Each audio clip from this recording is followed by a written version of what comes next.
తాకట్టులో ఉన్న బంగారాన్ని విడిపించి ఆ రోజు ఆన్లైన్ ధరకే కొంటుంది కొమ్మూరి గోల్డ్. నమస్తే, వెల్కమ్ టు సుమన్ టీవీ. నేను పద్మిని. ప్రస్తుతంతో పాటు ప్రముఖ ఆధ్యాత్మికవేత్త, వాస్తు జ్యోతిష పండితులు, లలిత ఉపాసకులు, వాస్తు జ్యోతిష శిక్షణ నిపుణులు బ్రహ్మశ్రీ నానాజీ పట్నాయక్ గారు మనతో పాటు ఉన్నారు. మాట్లాడదాం. నమస్తే సార్. శ్రీమాత్రే నమః. సార్, విశేషంగా అమ్మవారి సాధనలోనే ఉన్నారు మీరు. మిమ్మల్ని నేను క్లోజ్గా చూస్తూ ఉంటానంటే మీరు ఎక్కడెక్కడ మీరు శ్రీశైలం వెళ్ళటం కానీ చెప్తూ ఉంటారు. ఇట్లా ఎక్కడున్నారు సార్ అని అంటే సాధనలోనే ఉన్నాను అని. ఈ మధ్యకాలంలో మీరు ఎవరు ఏ దుస్తులు వేసుకుంటే దాని రిలేటెడ్ కూడా ప్రొడిక్షన్స్ ఇవ్వడం మొదలు పెట్టినట్టున్నారు. అంటే పరాశర మహర్షి చెప్పాడండి ఈ విషయాన్ని, మన సొంత కవిత్వం ఏం కాదు. పరాశర మహర్షుల వారు చాలా క్లియర్గా మీరు వేసుకునే దుస్తులను బట్టి కూడా దాని ఇంపాక్ట్ ఉంటుంది.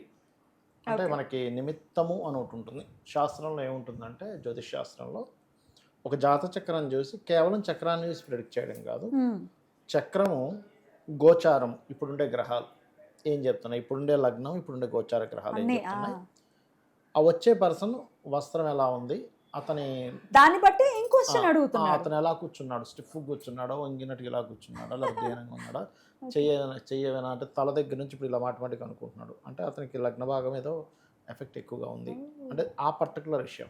లేకపోతే ఇట్లా అనుకుంటున్నాడు, మూడో భావం ఏదో ఎఫెక్ట్ ఉంది, లేకపోతే మాటమాటికి ఇలా అనుకుంటున్నాడు, సెకండ్ భావం ఏదో ఎఫెక్ట్గా ఉంది అని చూడమని చెప్పాడు. ప్లస్ చిన్న ఎగ్జాంపుల్ చెప్తున్నా. ఒకళ్ళు వచ్చి ఏమంటే వివాహం అవుతుందా, సంబంధం దొరుకుతుందా అన్నప్పుడు చెట్టు మీద 2 పక్షులు వచ్చి వాలే ఫైన్, ఒక ఒక మేల్ అండ్ ఫీమేల్ పక్షులు, ఓకే దొరుకుతుంది. పరిసరాలు కూడా మనతో చెప్తాయి, నిమిత్తాలు ఎవ్రీథింగ్ చెప్తాయి మనకి. ఇది అది అనేం కాదు, ప్రతిదీ కూడా చెప్పడం జరుగుతుంది అనేటువంటిది ఉంది చెప్పాలంటే. Amazing sir, amazing. చాలా అంటే డెఫినెట్ గా ఎప్పటికప్పుడు ఇది ఒక సముద్రం లాంటి సబ్జెక్ట్. డెఫినెట్లీ ఎప్పటికప్పుడు దాన్ని అప్డేట్ చేసుకుంటూ ఉండాలి. అది ఓన్లీ సాధనతోనే సాధ్యపడుతుంది, అంతే కదా సార్? అవునండి, సాధ్యం, సాధనే. సో అతన్ని చూస్తూ ఉన్నారు మీరు, కెమెరా ఆయన ఏదో ఫోన్ చూసుకుంటున్నాడు చూస్తున్నా. ఇప్పుడు ఆయన డ్రెస్ పెట్టి చెప్పమంటారా? చెప్పండి సార్. సీను గురించి నేనే అడుగుతున్నా మా కెమెరామెన్. అంటే ఏం లేదు, అంటే ఇక్కడ ఏంటంటే ప్రతిసారి ప్రాబ్లమే ఉండాలని రూల్ లేదు. అతను వేసుకున్న షర్ట్ ఫిట్నెస్ బాగానే ఉంది, లైట్ బ్లూ కలర్ ఉంది, కరెక్ట్. అండ్ కింద ప్యాంట్ వచ్చేసి కొంచెం చాక్లెట్ కలర్, కరెక్ట్. ప్రస్తుతం ఎట్లా ఉంటుందంటే ఆయన గ్రహస్థితి కొంచెం మానసిక స్ట్రెస్ ఉంటుంది. శుక్రుడు, కేతు అంటే డ్రెస్ నీట్గా ఉన్నప్పుడు పెద్ద సమస్యలు ఏం కనబడవండి. యాక్చువల్గా ఉంటే ఏదైనా చిన్న కాళ్ళనొప్పులు రావాలి, అంతకుమించి పెద్దగా ఏం చూపించట్లేదు. అంటే శాస్త్రం ఏం చెప్తుందంటే, ఇప్పుడు బాగా పాడైపోయిన డ్రెస్ వేసుకున్నాడు అప్పుడు ప్రాబ్లం ఉన్నట్టు ఐడెంటిఫై చేయాలి. పెద్ద ప్రాబ్లం అయితే ఏం కనిపించట్లేదు ఆయన దగ్గర. చెప్తాను ఆగండి. ఏదైనా వస్తువు కొంటాడు ఈ మధ్య కాలం, నేను ఏదైనా ఈ మధ్య ఏమైనా కొందాం అనుకోవడం కానీ కొనడం కానీ జరుగుతుంది. ఒకసారి మైక్ ఇవ్వండి, ఆయన చెప్తాడు. అంటే ఏదైనా కొంటాడు, జస్ట్ చెప్పు. అంటే నువ్వు ఏదైనా కొందాం అనుకుంటున్నావు, అదేంటో చెప్పు, పర్లేదు. ఈ మధ్య కెమెరా కొందాం. ఎందుకంటే అక్కడ నెగటివ్ అనేది కొంచెమే కనబడింది. వస్తే కాళ్ళనొప్పులు రావాలని ఉంది ఫ్యూచర్లో, ఇప్పుడు కాదు, బట్ కొంటాడు ఖచ్చితంగా. కెమెరా ఏదైనా కొందాం అంటే కెమెరా అని రాలేదు కానీ ఫస్ట్ ఒక వస్తువు కొందాం ప్లానింగ్లో ఉన్నాడు అనేది వచ్చింది. ఎందుకంటే అది మూన్ అండ్ సాటర్న్ కాంబినేషన్లో ఉంది. Today moon is with mercury, అంటే ఇప్పుడు చంద్రుడు మిథున రాశిలో బుధుడితో ఉన్నాడు కాబట్టి దాంతో ఆయన ఏదైనా ఒక బిజినెస్ ప్లాన్ చేస్తున్నాడు అని అర్థం. ఏదైనా కెమెరా కొని దాంతో ఏదైనా ఒక చిన్న ఇది అంటే ఏదైనా ఫొటోస్ తీసుకోవడం, ఏదైనా అంటే పర్సనల్ దాని గురించి కాదు, బిజినెస్ పర్పస్ కోసం తీసుకుంటున్నాడు. అమేజింగ్. సో మనం వేసుకునే డ్రెస్ ని బట్టి డెఫినెట్ గా ప్రొడక్షన్స్ అనేవి ఉంటాయి. అయితే ఇప్పుడు వీళ్ళకి కూడా, చూసే వాళ్ళకి కూడా ఉపయోగపడేలాగా నేను ఒక క్వశ్చన్ అడగాలనుకుంటున్నాను సార్. ఎందుకంటే మన నిత్య దైనందిన జీవితంలో మనం వాడేటటువంటి దుస్తులు, మన నడవడిక డెఫినెట్గా ఇంపాక్ట్ని చూపిస్తూ ఉంటుంది. కాబట్టి రాసుల ప్రకారం చెప్పండి సార్, వాళ్ళ రాశిని బట్టి వాళ్ళకి పాజిటివ్ రిజల్ట్సే రావాలి అని అంటే కనుక ఎళ్ళవేళలా వాళ్ళు నిత్యం అంటే ఎక్కువ ఈ 7 daysలో ఎక్కువగా ఏమేమి కలర్స్ యూటిలైజ్ చేసుకోవాలి, ఏ కలర్స్ దుస్తులు వేసుకోవాలి మేషరాశి వాళ్ళు? టు స్టార్ట్ విత్ మేషం నుంచి మీనం వరకు చెప్పండి సార్. అంటే యాక్చువల్గా ఏంటంటే జస్ట్ రాశి నుంచి చెప్పేది కొంతే పనిచేస్తుంది. బట్ ఎప్పుడైనా కలర్ మనం సెలెక్ట్ చేసుకోవడం అనేది మనకి న్యూమరాలజీ పరంగా చూసుకుంటారు. రెండవది ఆస్ట్రాలజికల్గా చూసుకోవాలంటే వాళ్ళ పర్సనల్ చార్ట్లో స్ట్రాంగెస్ట్ ప్లానెట్ని తీసుకోవాలి కలర్ ఎప్పుడు కూడా. స్ట్రాంగెస్ట్ ప్లానెట్ ఎలా చేస్తారు? ఇది స్ట్రాంగ్ మీ జాతకంలో ఓన్ హౌస్లో ఉంది, పాపకత్తిరిలో లేదు, లేకపోతే మీకు ఆ ప్లానెట్ శుభకత్తిరిలో ఉంది, శుభగ్రహంతో కలిసింది, that is the strongest planet, అందులో డౌట్ లేదు. అయితే ఇందులో మనకి మేషము వృశ్చికం ఈజ్ రెడ్ కలర్ అని చెప్తాం.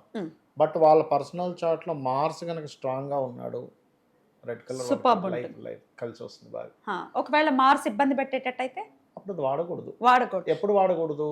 ముఖ్యమైన పనులకు వెళ్ళేటప్పుడు మాత్రం, జనరల్ విషయాలకి ఏం కాదు, ముఖ్యమైన పనులకు దేనికైనా వెళ్తున్నాము అప్పుడు అది వాడకూడదు. ట్రయల్ అండ్ ఎర్రర్ లాగా మీరు ట్రై చేయండి, కొన్నాళ్ళు ఒకసారి చూడండి, బాగుంది అనుకుంటే కంటిన్యూ చేయండి. దట్ మీన్స్ మీకు మార్స్ అంటే కుజుడు బాగున్నాడు అని, అంతేనా? సింపుల్. బాగాలేదు అవాయిడ్ చేయండి.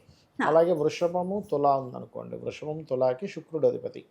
సో వీళ్ళకి ఏం చెప్తాం, light pinkish colours, white colours is good అని చెప్తాం. ఇప్పుడు ఈ వృషభం తులా అనే కాకుండా వాళ్ళ జాతకంలో వీనస్ చాలా బాగున్నాడు అనుకోండి, అంటే పాపకత్తెరలో లేడు, శుభకత్తెరలో ఉన్నాడు, మంచి ఎగ్జాల్ట్ పొజిషన్లో ఉన్నాడు, ఓన్ హౌస్లో ఉన్నాడు, దెన్ వాళ్ళు pink are white colours important work మీద వెళ్ళేటప్పుడు, అంటే ఒక ఎగ్జాంపుల్ ఒక ఇంటర్వ్యూకి వెళ్తున్నాం, పెళ్లి చూపులకి వెళ్తున్నాం, లేకపోతే ఒక ఇంపార్టెంట్ డీల్ మాట్లాడడానికి వెళ్తున్నాం, అప్పుడు వాళ్ళు వాడచ్చు ఆ కలర్. అట్లాగే ఆకుపచ్చ రంగు ఎవరికి మిథునము అండ్ కన్య. మనకి సాధారణంగా నవగ్రహాల్లో కూడా అవే పెడతాం కదా, సో వాళ్ళు గ్రీన్ వాడచ్చు. అండ్ వాళ్ళకనే కాకుండా గ్రీన్ బుధుడు ఎవరికైనా బాగుంటే గ్రీన్ వాడచ్చు వాళ్ళు. ఇది కార్ కలర్కి అప్లై అవుతుంది, బైక్ కలర్కి అప్లై అవుతుంది. అలా అని దీన్ని తీసుకెళ్ళి ఇంట్లో అన్ని గోడలకి ఆ కలర్ అయిపోతుంది, వాస్తు వేరు మళ్ళీ. ఇప్పుడు వీళ్ళకి గ్రీన్ బాగుంది అన్నాను కదా, మొత్తం ఇంటి నిండా గ్రీన్ చేసుకుంటే కుదరదు. ఇంట్లో వాస్తుపరంగా మీకు నార్త్లో వైట్ ఉండాలి, ఈస్ట్లో గ్రీన్ ఉండాలి, ఈస్ట్ అండ్ ఆగ్నేయంలో నైరుతి బెడ్రూమ్లో ఎల్లో ఆర్ క్రీమ్ కలర్స్ ఉండాలి, వెస్ట్లో క్రీమ్ ఆర్ వైట్ ఉండొచ్చు, నో ప్రాబ్లం. అయితే అట్లాగే మనకి చంద్రుడు అంటే కర్కాటకం వారికి వైట్, కంప్లీట్ వైట్, సింహం వారికి ఆరెంజ్ కలర్, అండ్ అట్లాగే ధనస్సు అండ్ మీనం వారికి cream are ఎల్లోష్ golden colours, Makar and కుంభం వారికి బ్లూ బ్లాక్ కలర్స్. అయితే ఈ బ్లూ బ్లాక్ కలర్స్ బాగుంటేనేమో, అంటే వీళ్ళకి శని బాగుంటేనేమో బ్లూ బ్లాక్ వాళ్ళ జాతకంలో చక్కగా కలిసి వస్తుంది. గురువు బాగుంటేనేమో క్రీమ్ ఆర్ ఎల్లో కలర్స్ బాగా కలిసి వస్తుంది. అయితే ఇక్కడ నేను అబ్జర్వేషన్లో, అంటే ఈ కలర్ థెరపీ మీద నేను చేసిన అబ్జర్వేషన్లో, అంటే పరాశర మహర్షి చెప్పాడు కదా, మనకు మామూలుగా శాస్త్రాల్లో కూడా, శాస్త్రంలో ఏముంటుందంటే చినిగిన వస్త్రం ధరించొద్దు అని కదా, చినిగిన వస్త్రాలు ధరించొద్దు, దోషం అంటూ ఉంటాం.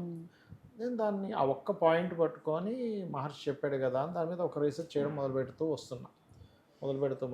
వస్తుంటే, ఓకే, పైన ఉండే షర్ట్ కలర్ ఏదైతే ఉందో అది ప్రజెంట్ చెప్పేది, కింద ఉండేది ఫ్యూచర్ చెప్పేది, ప్యాంట్ కలర్. అందుకే ఆయనకి పైన ఉండేది ఫస్ట్ వచ్చింది ప్రెడిక్షన్, కింద ఉండేది ఫ్యూచర్లోకి వస్తుంది. పెయిన్స్ ఏదైనా వస్తే కాల్ పెయిన్స్ రావచ్చు అనేది. పైన ఉండేది ఏంటంటే వైట్ కలర్ కాబట్టి ఆయన ఇప్పుడు ఏదైనా కొందామనుకుంటున్నాడు, ఒక వర్క్ పర్పస్లో ఏదైనా తీసుకోబోతున్నాడు, ఇంట్లో ఏదైనా ఉంటాయి కదా. ఇప్పుడు ఆయన కెమెరామెన్, న్యాచురల్గా కెమెరామెన్ అన్నప్పుడు కెమెరా పర్పస్ పాయింట్ ఆఫ్ వ్యూలో ఆయన ఆలోచిస్తాడు, అది ధర్మం కూడా, ఆయన ఆలోచించడం కూడా తప్పేం కాదు అది. సో అది నాకు అర్థమై దాని తర్వాత దాని రీసెర్చ్ వెళ్తూ ఉంటే నాకు అర్థమైన విషయం ఏంటంటే, జనరల్గా కూడా మనం చూడండి, ఎవరైనా డ్రెస్ నీట్గా వేసుకుంటే వాళ్ళకు దక్కే గౌరవం కూడా చాలా బాగా దక్కుతుంది. అది మీరు కొత్త బట్టలే వేసుకోవాలని రూల్ లేదు, పాత బట్ట అయినా చక్కగా ఉతికి ఇస్త్రీ చేసుకుని వేసుకుంటే మనకు బాగుంటుంది కూడా. ఇప్పుడు మామూలుగా వేసుకున్న ఒక చొక్కా వేసేసుకున్న మొత్తం మడతలు ఉన్నాయి, మనకే ఏదో తెలియని ఒక డల్ ఫీలింగ్ వస్తుంది. అలా కాకుండా మంచి నీట్గా ఉతికాము, చక్కగా ఇస్త్రీ వేసుకున్నాము, మనకి సంథింగ్ రిఫ్రెష్మెంట్ వస్తుంది, స్నానం చేసిన రిఫ్రెష్మెంట్ వస్తుంది. అంటే ఏంటి, జీవుడు అంటే లగ్నం, ఈ లగ్నానికి స్నానం చేస్తే ఒక రిఫ్రెష్మెంట్ వస్తుంది, వస్త్రం ధరించినప్పుడు ఒక రిఫ్రెష్మెంట్ వస్తుంది. ఆ వస్త్రం నీట్గా ఉంటే నీ లైఫ్ మారడానికి కూడా చాలా ఛాన్స్ ఉందనే విషయం నాకు అర్థమైంది. Amazing sir. ఈ దిక్కుమాలిన జీన్స్లు చినిగిపోయింది కొనుక్కోవడం, ఇంకోటి పైగా ఎక్కువ రేట్ పెట్టి కొనుక్కోవటం, ఇంకో పాయింట్. పైగా ఆ జీన్స్ అట్లీస్ట్ ఒక 20-30 సార్లు వేసుకున్న తర్వాత కానీ ఉతకరు. మీకు విషయం చెప్తా, అంటే జీన్స్ గురించి వచ్చింది కాబట్టి, చిరిగిపోయే జీన్స్ వచ్చినటువంటి కల్చర్ ఎంతకాలం అయింది, మాకు 10-15 years అంతే సార్, అంతే విరివిగా అంతే. మీరు గమనించండి, నేను ఒకరోజు ఇట్లాగే ఒక 6 years బ్యాక్ ఒక స్టూడియోలో ఉన్నప్పుడు అతను ఏదో అడిగితే ఆయన నన్ను ఏమన్నానంటే నేను ఆయన ఇట్లాగే కెమెరామ్యాను చినిగిన ప్యాంట్ వేసుకున్నాడు, బ్లూ ప్యాంట్. నేను అంటే చూసి మీరు ఇంటి దగ్గర ఉంటారు కదా, ఇంట్లో ఉంటారు కదా, మీకు దేని మీద ఇంట్రెస్ట్ లేనట్టుగా ఉన్నారు కదా అంటే, అవును సార్ నాకు దేని మీద ఇంట్రెస్ట్ లేదు, నేను కేతు సాటర్న్ కేతు కాంబినేషన్, అవును సార్ నాకు పెళ్లి చేసుకోవాలని లేదు, ఏం లేదన్నాడు. అంటే నాకు అర్థమవుతున్న విషయం ఏంటంటే వస్త్రం, చినిగిన వస్త్రం కేతువుకి సంబంధం. రైట్. వస్త్రం ఈజ్ మూన్, కలర్ ఒకటి యాడ్ అయింది అనుకోండి, మూన్ సాటర్న్ కేతు కనెక్ట్ వచ్చేసిందిగా, అయిపోయింది. సన్యాసి యోగం. అంటే దేని మీద ఇంట్రెస్ట్ లేనటువంటి తత్వం ఒక 10-15 ఇయర్స్ నుంచి మన కల్చర్లో పెరిగింది చూడండి. నేను పెళ్లి చేసుకోను, నాకు ఇవేమీ వద్దు, ప్రశాంతంగా అలా అలా ఉండిపోతాను. దిక్కుమాలిన టాన్ జీన్స్ వల్లనేనా? ఖచ్చితంగా అంటారు. మీ పిల్లలకి దయచేసి అవి వాళ్ళు కొంటే మొత్తం చింపేయండి, ఎలాగొచ్చినాయి కొంచెం. అంటే పాపం అంటే యూత్ కూడా ఎలా అంటే ఇదని మనం కొత్తగా ట్రై చేయాలని వేసుకుంటారు. పాపం పిల్లలు తప్పని కూడా నేను చెప్పట్లేదు, తెలియక. అది భవిష్యత్తు మీద ప్రభావం చూపిస్తుంది. యూత్ ఎలా ఉన్నారంటానండి, కొంతమంది మీకు చూడడానికి అలా కనబడ్డా నిజాయితీగా ఉండే వాళ్ళు కూడా ఉంటున్నారు. నేను బాగా అబ్జర్వ్ చేస్తున్నా కదా, చూడడానికి వాళ్ళ డ్రెస్ అంతా పిచ్చి పిచ్చిగా ఉంటుంది, ఎంత హానెస్ట్గా ఉంటున్నారంటే యూత్ కొంతమంది, అరే వీడు ఇంత హానెస్ట్గా ఉంటున్నాడు, ఇదేమో కలియుగం అనిపిస్తుంది. అంత బాగుండే వాళ్ళు కూడా ఉన్నారు. కానీ డ్రెస్ ఇంత ప్రభావం చూపిస్తుంది అనే విషయం మనం అర్థం చేసుకోగలగాలి. సో ఒక్కసారి వేసుకున్నది ఖచ్చితంగా వెంటనే ఉతికేసుకోవాలా సార్? అట్లీస్ట్ జాడించి ఆరేసుకోవడం అనేది చెయ్యాలా? మళ్ళీ మళ్ళీ మళ్ళీ మళ్ళీ వేసుకోవడం అనేది చేయకూడదు అని అంటారా? శాస్త్రంలో చెప్పింది ఏంటంటే మీకు ఒక రోజు దాటింది అంటే దాన్ని మళ్ళీ మనం వాడకూడదు, దాన్ని ఉతికే వాడుకోవాలి. వస్త్రాలు లేని విషయం వేరండి. ఇప్పుడు వస్త్రాలు లేని పేదవాళ్ళు ఉంటారు, వాళ్ళకి ఉతుక్కోవడానికి నీళ్ళు ఉండవు, మళ్ళీ వాటిని ఉతుక్కుంటే ఆ ఉన్న బకెట్ నీళ్ళు అయిపోతే మళ్ళీ తెచ్చుకోవడం కష్టం అవుతుంది, వాళ్ళ పరిస్థితి వేరు. ఇప్పుడు వస్త్రం లేని వాళ్ళు రోజు ఒక అదే షర్ట్ వేసుకున్నాడు 15 రోజులు అంటే వాళ్ళ పరిస్థితి వేరండి. అసలు అది కంపేర్ చేయకూడదు, వాళ్ళని చూసి మనం జాలిపడాలి. కానీ ఉన్న వాళ్ళు అలా పాటించొద్దని చెప్తాను. వస్త్రం చాలా చాలా ఇంపార్టెంట్. బ్యూటిఫుల్ సార్, చాలా అద్భుతంగా వివరించారు సార్. ఖచ్చితంగా ఇది హెల్ప్ఫుల్ అవుతుంది.